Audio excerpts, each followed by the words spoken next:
ప్రజలారా వినరండి ఈ సత్య సువార్త, సర్వజనులారా కనరండి ప్రభు సత్య సువార్త. వినవచ్చిన ప్రియులకు విమోచన యేసు వార్త. ప్రభు అయిన యేసుక్రీస్తు వారి యొక్క నామంలో మిమ్మల్ని అందరినీ ప్రేమతో ఈ సత్య సువార్తని ఈ కార్యక్రమానికి ఆహ్వానాన్ని తెలియజేస్తున్నా. నా ప్రియ స్నేహితులారా, దేవుని మహాకృప చేత దేవుడు మనల్ని అందరినీ దినదినము కాపాడుచున్నందుకు ఆ దేవునికి స్తుతి, ఘనత, మహిమ, ప్రభావాలు కలుగునుగాక. చాలామంది మీరు మాట్లాడుతూ ఉన్నప్పుడు, ఫోన్ చేస్తూ ఉన్నప్పుడు, నేను అందిస్తున్నటువంటి ఒక వర్తమానాల్లో మీరు ఎంతో దీవించబడుతూ కృతజ్ఞతలు తెలియజేస్తున్నారు. చాలా సంతోషం. నా కొరకు ప్రార్థిస్తున్నటువంటి ఒక బిడ్డలందరిని బట్టి దేవునికి నేను స్తుతి చెల్లిస్తున్నా. అభిమానిస్తున్నటువంటి ఒక సహోదర సహోదరులైనటువంటి మీ అందరికీ మరొకసారి ప్రభు నామంలో నేను శుభాల్ని, ఆశీస్సుల్ని తెలియజేస్తున్నా. దేవుడు మిమ్మల్ని, మీ కుటుంబాన్ని నిత్యము మెండుగా, నిండుగా, దండుగా దీవించాలని హృదయపూర్వకంగా నేను కోరుకుంటూ ఈరోజు దేవుని యొక్క వాక్యంలో నుంచి మనం ధ్యానం చేసుకునడానికి గాను మోషే గారి యొక్క జీవితంలో నుండి మరికొన్ని విషయాల్ని నేను మీతో పంచుకోవాలని ఆశపడుతూ ఉన్నా. బైబిల్ గ్రంథంలో మనం చూసినప్పుడు దేవుడైన యెహోవా మోషేని పిలుస్తూ ఉన్నాడు. మోషే మోషే అని మండుచున్న పొదలో నుండి దేవుడు మోషేని పిలిచి ఉన్నాడు. అదేంటి, పొద కాలుతుంది కానీ అది కాలి మస్ అయిపోవడం లేదు, ఆ పొద బూడిదైపోవడం లేదు, ఈ వింతేంటో చూద్దాం కదా అని అనుకొని మోషే గారు అక్కడికి వెళ్ళి ఉన్నాడు. అప్పుడు మోషేని దేవుడు పిలుస్తుంటాడు, మోషే మోషే, నీవు నిలుచున్న ఈ స్థలము పరిశుద్ధమైన స్థలం కనుక నీ పాదముల నుండి నీ చెప్పులు విడువము అని దేవుడైన యెహోవాయే సెలవిచ్చున్నాడు. ఈ స్థలం సీనాయి కొండల మధ్యలో ఉండి ఉన్నది. దానినే హోరేబు కొండ, దేవుని యొక్క కొండ అని కూడా అంటూ ఉంటారు. వాస్తవానికి ఇప్పుడు మేము ఈ ఐగుప్తు దేశానికి తీసుకొని వెళ్ళేటప్పుడు, నేను టీమ్స్గా తీసుకొని వెళ్తూ ఉన్నప్పుడు యాక్చువల్లీ అక్కడ సెయింట్ క్యాథరిన్స్ మొనాస్టరీ అని చెప్పేసి అని ఒక మొనాస్టరీ, సన్యాసులు ఉండేటువంటి ఒక స్థలం అక్కడ ఉంచబడి ఉన్నది. సో అక్కడికి మేము తీసుకొని వెళ్తూ ఉంటాము. దానికి ప్రక్కగా, దాని ప్రక్క నుంచి ఉన్నటువంటి ఒక దారిలో నుంచి ఉన్నటువంటిది హోరేబు కొండ అని చెప్పేసి అని అంటారు. ఇంతవరకు నేను ఎక్కలే హోరేబు కొండ. కొంతమంది పనిగట్టుకొని వెళ్ళడానికి సిద్ధపడి వచ్చినటువంటి వాళ్ళు రాత్రంతా ప్రయాణం చేసి, ఒంటెల మీద ప్రయాణం చేసి, ఆ తర్వాత ఒంటెలు కూడా దిగిపోయి నడుచుకుంటూ వెళ్ళి ప్రొద్దుటే ఆ కొండ మీద నుంచి సూర్యుడు ఉదయిస్తున్నటువంటి ఒక సూర్యుడిని చూచి తరించి దేవుని మహిమపరచుకొని వస్తూ ఉంటారు. కోర్స్ ఆ కొండ మీద జరిగినటువంటి ఒక విషయాలు, దేవుడిచ్చిన 10 ఆజ్ఞలు, దేవుడు దిగువచ్చి మోషేతో మాట్లాడినటువంటి ఒక విషయాలు, ఇవన్నీ కనుక ఆ హోరేబు కొండ అదొక ప్రత్యేకమైనటువంటి ఒక కొండ. ఆ కొండకు దిగువలోనే ఉండిన ఈ సెయింట్ క్యాథరిన్స్ మొనాస్టరీ అనేటువంటి ఒక మొనాస్టరీలో ఒక పొద అక్కడ మేము చూస్తూ ఉంటాం, వేలాడుతున్నట్టుగా ఉండినటువంటి ఒక పొద. సో ఆ పొదని మేము చూపించినప్పుడు పితరులు చెప్తున్నటువంటి ఒక మాట ఏంటంటే, అదే ఒకప్పుడు మండుచున్న పొదగా ఉండినటువంటిది. అప్పటి నుంచి కూడా దాన్ని అలాగ వాళ్ళు కాపాడుతూ వచ్చినారు. అది సజీవంగా ఉండినది, మొక్క బ్రతికుండి ఉన్నది. కానీ విచిత్రం ఏంటంటే, అక్కడి నుంచి ఒకవేళ దాని కొమ్మలు కానీ దాని కానీ తీసుకుని వెళ్ళి ఇంకో చోట ఎక్కడైనా వేద్దామంటే ఎక్కడ కూడా బ్రతికినటువంటిది కాదు. బృందాక అక్కడే బ్రతుకుతూ ఉంది, అక్కడే అది సజీవం ఉంది. ఎండాకాలమైనా ఎటువంటి కాలమైనా అది ఇంకా పచ్చగానే ఉంటూ ఉంటుంది. సో అక్కడ తీసుకుని వెళ్ళినప్పుడు మేము ఆ మండుచున్న పొదను చూపించేటప్పుడు నేను ఆ ప్రజలతో చాలా క్లియర్గా ఒక మాట చెప్తూ ఉంటాను, ఫ్రెండ్స్, ఈరోజు నేను ఇక్కడికి వచ్చామనంటే ఏదో మనం ఫోటోలు తీసుకోవడానికి, ఆ మండుచున్న పొదను చూచామనుకోవడానికి, క్యాథరిన్ మొనాస్టరీలో ఉండినటువంటి ఈ పొదను చూచాము అని తృప్తి చెందడం కాదు. ఇక్కడికి వచ్చిన మీరు ఆ దేవుడు మిమ్మల్ని పిలుస్తున్నటువంటి ఒక పిలుపు, అది మీరు అర్థం చేసుకోవాలి అని చెప్పేసి అని అంటూ ఉంటాను. ఆ దేవుడు మిమ్మల్ని పిలుస్తున్నటువంటి ఒక పిలుపు. ఇంకా నేను మాట్లాడుతున్నానండి, ఇప్పుడు కూడా నేను ఇంకా చెప్తున్నానండి స్నేహితులరా, మనం ఈ లోకంలో మనం జీవించేటప్పుడు ఒకవేళ మనం ఎంత పెద్ద ఉద్యోగాలకు వెళుతున్నా, ఎంత పెద్ద చదువులు మనం చదువుతున్నా, ఈ దినాన్ని దేవుడు మనల్ని పిలుస్తూ ఉన్నాడని తెలుసుకోవాలి. ఆయన మిమ్మల్ని పేరు పెట్టి పిలుస్తూ ఉన్నాడు. పేరు పెట్టి పిలవడం అనేసరికి మళ్ళీ మన వాళ్ళకి వచ్చే భావం ఏమిటంటే, నా రోగాన్ని గురించి పిలుస్తారేమో, నాకు ఒక అద్భుతం జరగడం కొరకు పిలుస్తున్నారేమో, ఫలానా దైవజనుడు కూడా ఇలా పేర్లు పెట్టి పిలుస్తూ ఉంటారు కదా. సో సువర్తరాజ్ గారు మీరు కూడా ఒక పేరు చెప్పండి, అది నా పేరు అయ్యి ఉండాలి, నా పేరు పెట్టి పిలవండి అని చెప్పేసి ఒకవేళ మీరు కనిపెడుతూ ఉండి ఉన్నారేమో. ఈరోజుని మీరు కూడా పేరు పెట్టి పిలువబడితే మీ సమస్య తీరడానికో, మీ బలహీనత నుంచి, మీ రోగం నుంచి మీరు విడుదల పొందుకొనడానికో ఇలాంటిది ఏదో బహుశా మీ మనసులో మీరు కలిగి ఉండి ఉండవచ్చు. కానీ ఈ దినాన్ని నేను మాట్లాడుతున్నటువంటి ఒక మాటలు నేను ఏమంటానంటే, వీటన్నిటికంటే మించినటువంటి ఒక పిలుపు దేవుడు పేరు పెట్టి పిలిచి తన కొరకు, తన ప్రజల విమోచన కొరకు దేవుడు మిమ్మల్ని వాడుకోవాలని కోరుకుంటూ ఉన్నాడు.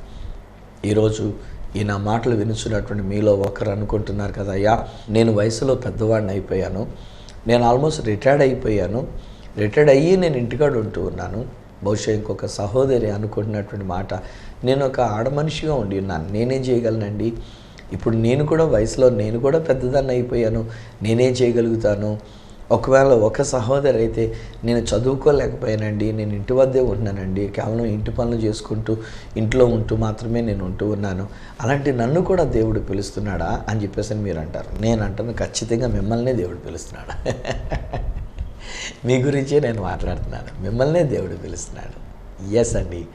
ఈరోజున ఒకవేళ మీరు ఎవరైనప్పటికైనా సరే, ఒకవేళ నా ప్రియ సహోదరుడిగా ఈ నా మాటలు వింటూ ఉన్నారు, నా ప్రియ సహోదరిగా మీరు ఈ నా మాటలు వింటూ ఉన్నారు, యవ్వన బిడ్డలుగా మీరు ఈ నా మాటలు వింటూ ఉన్నారు, లేక రిటైర్డ్ అయినటువంటి ఒక వ్యక్తిగా మీరు ఈ నా మాటలు వింటూ ఉన్నారు. కానీ ఖచ్చితంగా నేను చెప్తున్నా, ఈరోజు నా ద్వారా దేవుడు పలికిస్తున్న మాట ఏంటంటే, మిమ్మల్ని దేవుడు పిలుస్తూ ఉన్నాడని అర్థం చేసుకోండి. తన ప్రజల విషయమై, తన ప్రజలను విడిపించడానికి అన్నట్లుగా ఆ దేవాతి దేవుడు మిమ్మల్ని పిలుస్తున్న పిలుపు మనం అర్థం చేసుకుందాం. ఇక్కడ ఒకవేళ రిటైర్డ్ అయినా అని చెప్పేసి నేను అంటూ వచ్చాను కదా, మోషే గారి యొక్క జీవితంలో నేను ఆలోచన చేస్తే బైబిల్ గ్రంథమే చెప్తున్న మాట ప్రకారంగా ఫరో రాజు ఇంటిలో తాను జీవించినటువంటి ఒక జీవితకాలం దాదాపు ఒక 40 సంవత్సరాల పాటు ఫరో రాజు కుమార్తె యొక్క కుమారుడు అనిపించుకొని ఫరో రాజు గారి యొక్క ఇంటిలో ఐగుప్తు దేశంలో జీవిస్తూ వచ్చినాడు. 40 సంవత్సరాల వయసులో తానేదో విడుదల కలిగించేస్తాను, మంచి యుక్త వయసులోనికి వచ్చాను కనుక ఐగుప్తుని కొట్టేసి వాళ్ళని చంపేసి నేను ఇక్కడ వీళ్ళకి విడుదల ఇచ్చేస్తాను అనుకుని తొందరపడ్డాడు. తొందరపడిన కారణం చేత ఆ విషయం బట్టబయలు అయిపోయిందని తెలుసుకొని పిరికివాడుగా అక్కడి నుంచి మళ్ళీ పారిపోయి వచ్చి మిద్యాను అరణ్యంలోనికి వచ్చి అక్కడ ఈ మిద్యాను అరణ్యములలో ఒకరి యొక్క ఇంటికి వెళ్ళి వారి యొక్క కుమార్తెను వివాహం చేసుకొని బెతుయేల్ అనేటువంటి వారి యొక్క కుమార్తె ఇత్రో అనేటువంటి తన మామగారి యొక్క కుమార్తెని వివాహం చేసుకొని సిప్పోరాని వివాహం చేసుకొని అక్కడ సెటిల్ అయిపోయాడు. ఇప్పుడు ఇక్కడ ఈ అరణ్యంలో తనున్నటువంటి యొక్క కాలము కూడా దాదాపు 40 సంవత్సరాలు అరణ్యంలో ఉండి ఉన్నాడు. ఈ 40 సంవత్సరాల్లో ఇక తాను విడుదల చేయగలిగింది ఇక లేదనేసుకొని ఉండుంటాడు. ఎందుకనంటే ఇంకా 40 సంవత్సరాలు గొర్రెల కాపరిగా ఉంటూ తన బలం ఏమైపోయి ఉంటుందో, ఇప్పుడు 40-80 సంవత్సరాలు వచ్చినాయి కనుక ఇంకా బలహీనమైపోతూ ఉండి ఉండాలి, నీరసమైపోతూ ఉండాలి. 80 సంవత్సరాల వయసులోకి వచ్చాడు, ఇంకా కళలన్నీ చెదిరిపోయి ఉంటాయి. తన దేవుడు పిలిచినటువంటి ఒక పిలుపు, లేక వాళ్ళ అమ్మగారు చెప్పినటువంటి ఒక మాటలు, ఇవన్నీ కూడా బహుశా ఇక చెదిరిపోయి ఉంటాయి అనమాట. ప్యాక్ మ్యాండల్లాగా అది కూలిపోయి ఉండుంటాయి, ఇంకా అవన్నీ కూడా కూలిపోయి ఉండుంటాయి. కానీ అలాంటి వయసులో, అనగా 80 సంవత్సరాల వయసులో దేవుడు మోషే గారిని పిలుస్తున్నాడు. హే ఫ్రెండ్స్, నేను నాతో పాటు తీసుకుని వెళ్ళే బ్యాచ్ వాళ్ళు ఇలాగే ఎంకరేజ్ చేస్తూ ఉంటాను. ఒకవేళ మీరు కూడా రిటైర్డ్ అయిపోయిన వాళ్ళే ఉండి ఉండొచ్చు, 60 సంవత్సరాలు 70 సంవత్సరాలు, సాధారణంగా 80 సంవత్సరాల వయసు ఉన్నంత వాళ్ళు రాలేరులేండి. ఎందుకంటే వాళ్ళు నడవడం కష్టమని చెప్పేసి ముందే వాళ్ళు ఇంకా ఆఫ్ చేసేసుకుంటారు, ఇంకా మేము నడవలేకపోతున్నాం అనుకొని ఫీల్ అవుతూ ఉంటారు. సో న్యాచురల్లీ 80 వరకు ఉన్నవాళ్ళు ఐ థింక్ ఎవరు వచ్చినట్టు లేదు. ఒకవేళ ఎవరైనా వచ్చినా నేను అక్కడ మాత్రం నేను ఎంకరేజ్ చేసేటువంటి ఒక మాట ఏమంటానంటే, నాయన 80 సంవత్సరాలు వయసు ఉన్నవాడిని మోషేని దేవుడు పిలవగా లేంది, ఈరోజు దేవుడు మిమ్మల్ని పిలవలేడా? ఈరోజు దేవుడు మిమ్మల్ని వాడుకోలేడా? మన ప్రజలు, మనకు తోటి వాళ్ళ యొక్క విమోచన కొరకు దేవుడు మిమ్మల్ని నడిపించుకోలేడా? గతంలో నేను స్కూల్ ఆఫ్ ప్రాఫెసీ అనే తరగతులు పెట్టాను. ఒక సహోదరి అంతా అయిపోయిన తర్వాత, అనగా క్లాసెస్ అన్నీ అయిపోయిన తర్వాత ఆ మరుసటి ఆదివారం నాడు మేము వారికి సర్టిఫికెట్స్ ఇచ్చేటువంటి దినాన్ని ఒక సహోదరి మాట్లాడుతూ అన్నారు కదా, అయ్యో డాడీ నేను కూడా వద్దామని అనుకున్నాను, కానీ నోట్స్ రాసుకోవాలి, తర్వాత చదవాలి, ఇవన్నీ అన్నది చేత మరి నాకేమో చదవడం రాదు కనుక అందుకే నేను రాలేకపోయాను. నేను చాలా తప్పు చేసావమ్మా, నేను నీ క్వాలిఫికేషన్ నువ్వు చదవగలవా లేదా అని నేను అడగలే, దేవుడు నాకు ఇచ్చినటువంటి ఒక కృపా వరమును బట్టి నేను మట్టిని మాణిక్యంగా తీర్చిదిద్దడానికి అట్టి ధన్యత దేవుడు నాకు ఇచ్చాడన్న నమ్మకం నాకుంది. నీకు చదువు ఎంత ఉంది, ఇంత క్లాసులు నువ్వు చదువుకున్నావు, రాయగలుగుతున్నావా, చదవగలుగుతున్నావా, ఇవి నేను అడగలేదే. ఎవరైనా దేవుని కొరకు జీవించాలని ఆశ ఉంటే ఈ స్కూల్ ఆఫ్ ప్రాఫెసీ అని పెడుతున్నాను. దేవుని కొరకు వాడబడ్డానికి రండి అని నేను పిలిచాను. మీరు రాకుండా మీరు ఇలాంటి సాకు చెప్పి గొప్ప అవకాశాన్ని మీరు పోగొట్టుకున్నారమ్మా, ఐఎమ్ రియల్లీ సారీ తల్లి అని చెప్పేసి అని ఆ తల్లిని గురించి నేను చాలా విచారించాను. ప్రభుని క్షమించమని నేను అడిగినాను. సో ఈరోజు నేను అంటున్నా, ఒకవేళ నా మాటలు వింటున్న మీలో ఎవరైనా ఒకరు బహుశా మీకు విద్య లేదని మీరు నలిగిపోతూ ఉన్నారేమో. వయసులో నేను 80 సంవత్సరాల దగ్గరికి వచ్చినాను, నేనేం చేయగలను అని ఒకవేళ మీరు నలిగిపోతూ ఉండి ఉన్నారేమో. ఇది నాని బహుశా మీ యొక్క జీవితంలో మీకున్న బలహీనతలు మీకున్నాయి, మీకున్న పరిస్థితులు మీకున్నాయి, మీకున్న కష్టాలు ఇబ్బందులు మీకున్నాయి. ఆ కారణం చేత ఒకవేళ మీరు కూడా నలిగిపోతూ నేనేం చేయగలనండి దేవుని కొరకు, నేను ఆ ప్రభు కొరకు చేయగలిగిన కార్యాలు ఏమన్నాయి అని చెప్పేసి ఒకవేళ మీరు అనుకుంటూ ఉండి ఉన్నారేమో. ఈరోజు నేను మీతో చెప్తున్నా, అవేం దేవుడు చూడలే. నిజాన్ని చెప్పాలంటే మీకు ఏదన్నా అర్హత ఉంటే ఆ అర్హత 0 లెవెల్కి వచ్చేటంత వరకు దేవుడు కనిపెడతాడు. ఇక్కడ మోషే గారి విషయంలో కూడా నేను అదే జ్ఞాపకం చేస్తాను. మోషే గారు 40 సంవత్సరాల వయసు వచ్చేసరికి తానేదో బలము కలిగినటువంటి వాడని, తాను బలముతో ఐగుప్తులో నుంచి నేను నా ప్రజలైనటువంటి హెబ్రియలైనటువంటి వాడిని నేను విడిపించేయగలనని తాను అనుకున్నాడు. ఒకటి చంపేశాడు కూడా, ఒక దెబ్బతో చంపేశాడు. చచ్చిపోయినటువంటి వాడిని కప్పెట్టేశాడు కూడా, గొయ్యి తీసి కప్పెట్టేశాడు కూడా. కానీ ఆ తర్వాత అతడు పారిపోయి ఇప్పుడు 40 సంవత్సరాలు మిద్యాను అరణ్యంలో సంచరిస్తూ ఇప్పుడు ఆ రాజరికపు దుస్తులు లేవు తన మీద, ఆ రాజరికపు చెప్పులు లేవు తన మీద. ఇప్పుడు తను ఒక గొర్రెలు కాచుకునేటువంటి వాడు ధరించుకొని ఒక సామాన్యమైనటువంటి ఒక చెప్పులు కలిగి ఉన్నాడు. అలానే గొర్రెల కాపరి ధరించుకొని ఒక వస్త్రాన్ని కలిగి ఉన్నాడు. ఇప్పుడు ఈటిలో, బల్లెములో, బాణములో ఇలాంటివి కాకుండా చేతిలో ఒక కుక్కి కర్ర, ఈ యొక్క గొర్రెలకి ఏదైనా మేత వేయడానికి కానీ వాటికి కానీ ఒకవేళ దూరంగా వెళుతుంటే వాటిని అదిలించడానికి అయినటువంటి రీతిగా ఒక దుడ్డు కర్రలాంటిది ఒక చిన్నది ఏదో చేతిలో పెట్టుకొని ఇప్పుడు ఎలాగున ఉంటున్నటువంటి ఒక మోషే గారు దుస్తులు మారిపోయినాయి, చెప్పులు మారిపోయినాయి, తన యొక్క విధానం మారిపోయింది. 40 సంవత్సరాలు గొర్రెల్ని కాసుకుంటూ వచ్చినాడు. తన కళలు చెదిరిపోయినాయి. 40 సంవత్సరాలు అయిపోయింది. తన యొక్క ఐగుప్తు దేశం నుంచి బయటకు వచ్చేసి టోటల్ వయసు 80 సంవత్సరాల వయసులోనే కన్నట్టుగా వచ్చినాడు. So naturally he came to A 0 level అనమాట, గ్రౌండ్ లెవెల్కి అన్నట్టుగా వచ్చేసాడు. అప్పుడు దేవుడు మోషే అని పిలుస్తున్నాడు. మోషే మోషే ఇలా రా, నేను నిన్ను పంపిస్తాను. ఈ విషయంలో చాలామంది జీవితాలు నేను చూస్తున్నాను.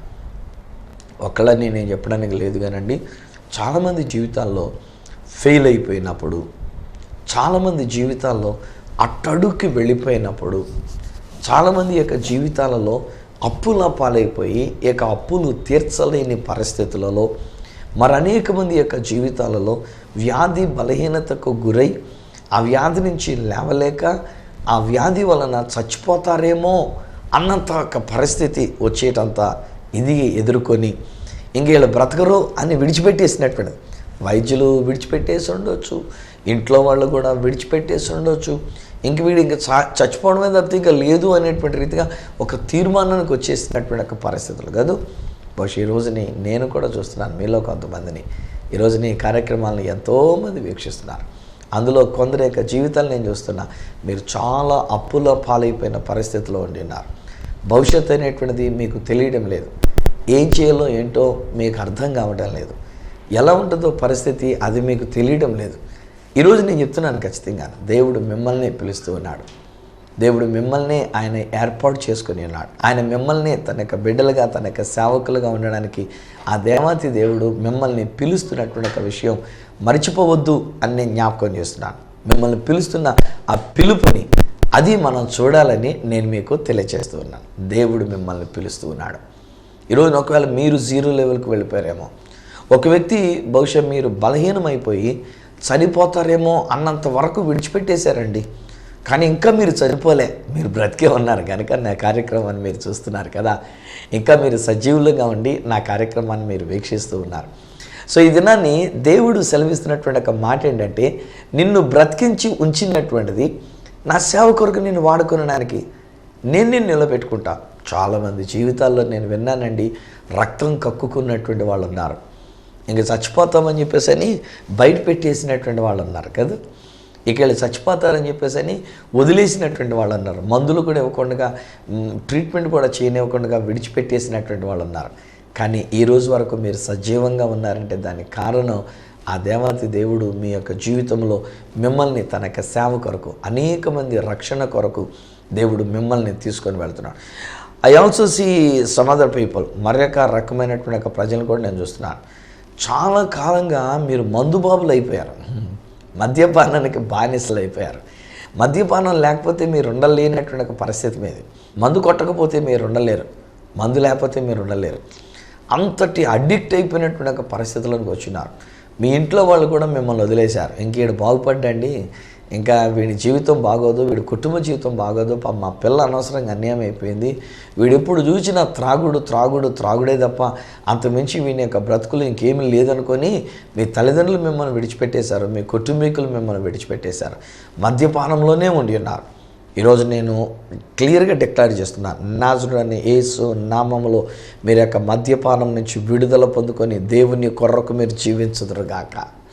There are already some people, కొంతమంది ఉన్నారు, మీరు ఆల్రెడీ దేవుడు యొక్క మద్యపానం నుంచి దేవుడు ఆశ్చర్యమైన రీతిలో దేవుడు మీకు విడుదలను ఇచ్చి ఉన్నాడు, మీరు విడుదల పొందుకొని ఉన్నారు.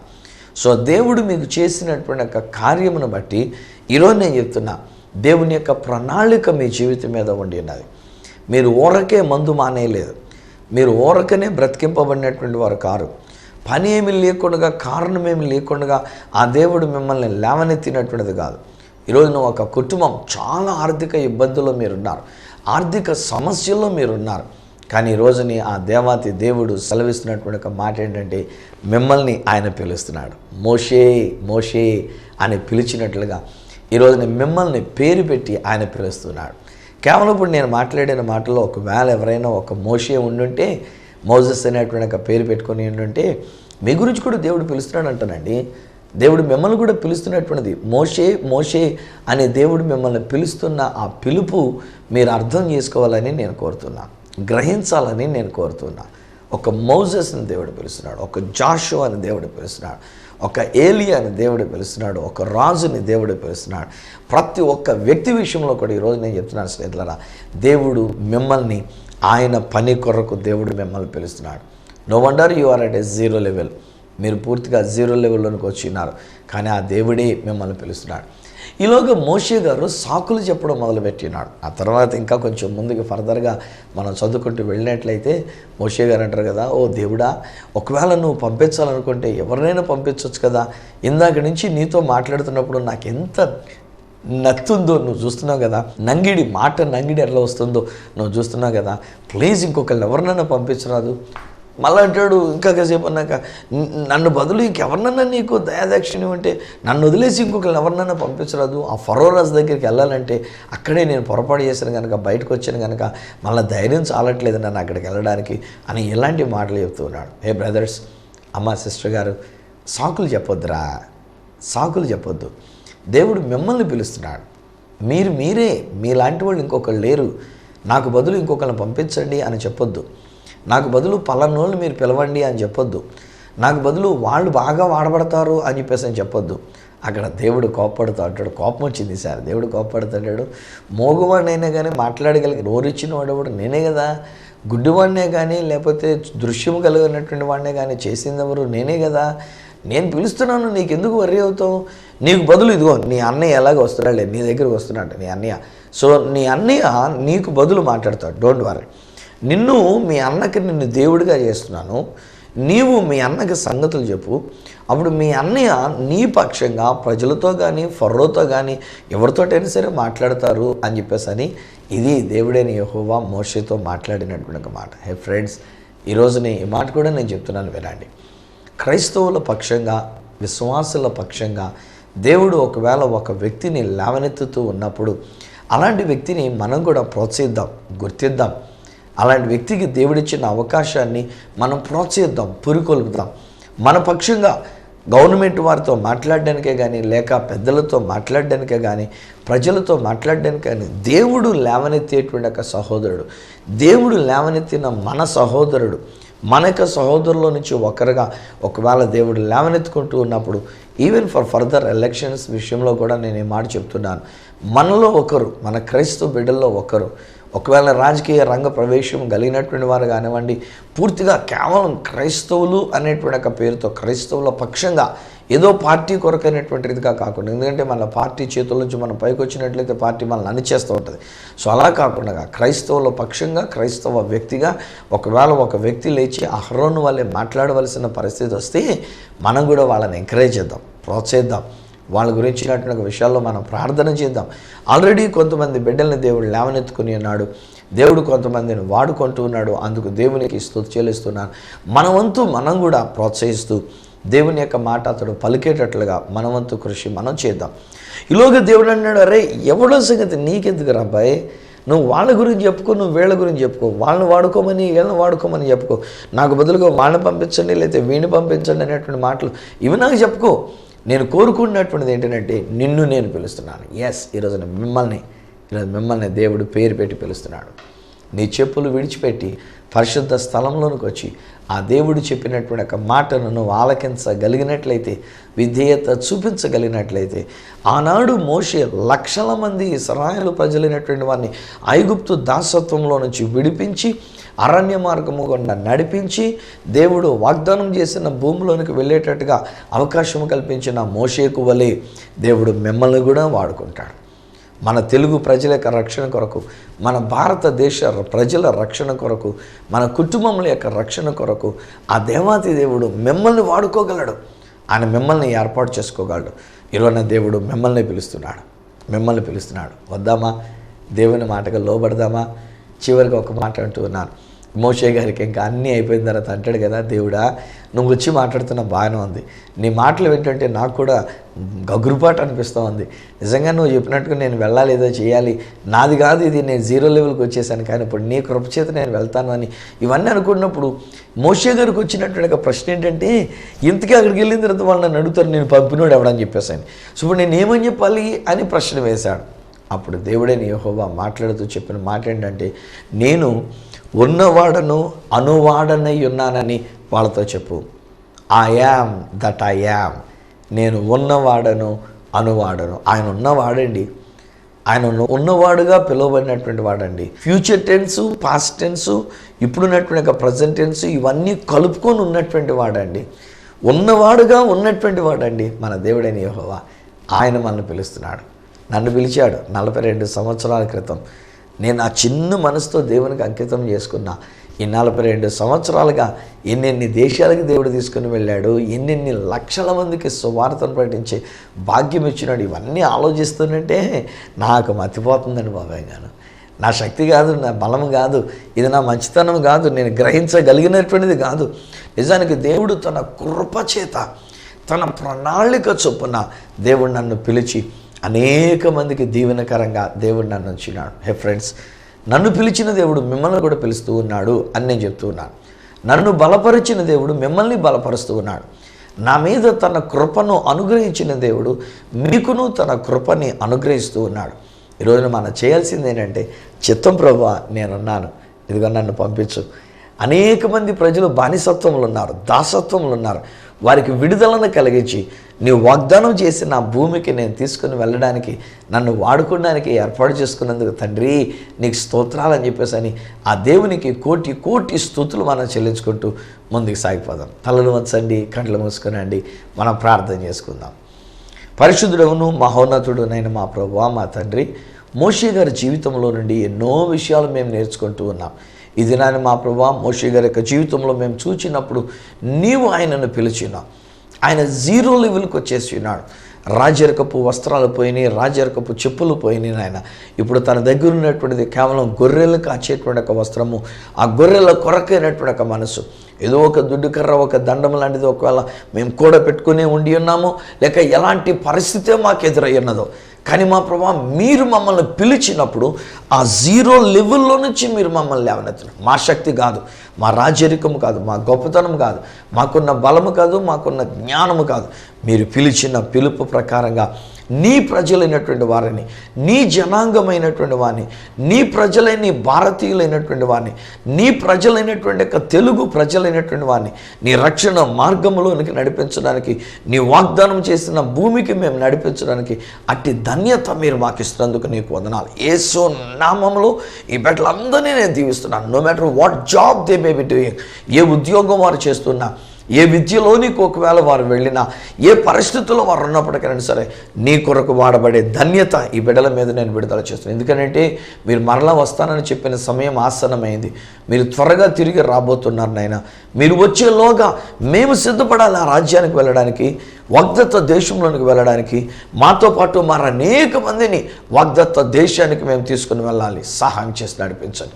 యేసు నామములో ఈ నా కార్యక్రమాన్ని వీక్షిస్తున్న బిడ్డలందరినీ దీవిస్తున్నా, ఆశీర్వదిస్తున్నా, నీ కృపగా నేను అప్పగిస్తూ ఉన్నా.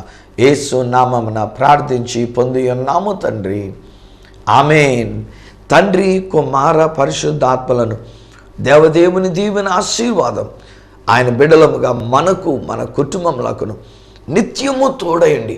ప్రభు కొరకు, ప్రభు ప్రజలను విమోచించుట కొరకు వాడబడినట్లు సహాయం చేసి నడిపించును గాక. ఆమేన్, ఆమేన్. దేవుడు మిమ్మల్ని పిలిచాడు.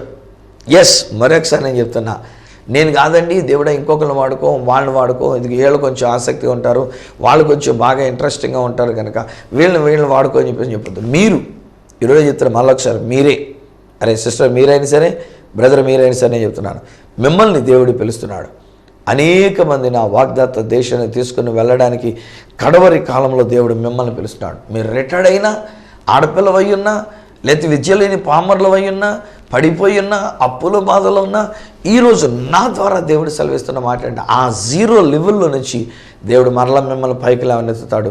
అనేక మందికి దీవెనకరంగా ఆయన ఉంచనన్నాడు. ఈ విషయంలో మీరు పొందుకున్న మేలు నాతో పంచుకోవాలని కోరుకున్నట్లయితే నా అడ్రస్ ఈ సత్య సువార్త, సామర్లకోట 533440, తూర్పుగోదావరి జిల్లా, ఆంధ్రప్రదేశ్. అడ్రస్ మరొకసారి చెప్తూ ఉన్నా, ఈ సత్య సువార్త, సామర్లకోట్ 533440, ఈస్ట్ గోదావరి డిస్ట్రిక్ట్, ఆంధ్రప్రదేశ్. అప్పటికి ఒకవేళ నాతో మీరు ఫోన్లో మాట్లాడాలని కోరుకున్నట్లయితే నా ఫోన్ నెంబర్స్ 9841110907,